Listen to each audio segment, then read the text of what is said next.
Magandang hapon, mga butil. Dumating na po ang forever ng aking Mingming. Ngayon po, yung kulay dilaw na yun. Yun po yung babae.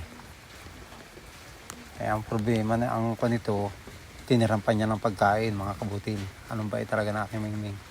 Ayan po, aabantayan niya po yan. Ang problema po, maalis na naman yan, kulay dilaw na yan. Kasi hindi po yan gano'n maila po.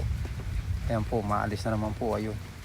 Kaya ang mangyayari si Mingming, malulungkot na naman. Nakasundan niya po yun doon sa ilalim. Kawawa naman si Mingming. Aywanan na naman. Ayun po. Mag-aantayin naman yan ng mga ilang araw. Ganun po talaga pala ang hayop.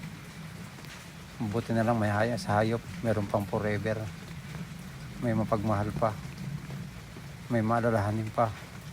Sa tao, madalang na po. Ano po? Huwag naman sana.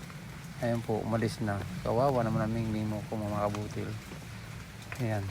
Mag-aantayin naman yan ng mga ilang araw, mga kabutil. Makakalungkot. Kasi pag titignan mo siya, hindi na halos yan umaalis sa may bintana ko. Kaya mga kabutil, let's go. Salamat sa panonood.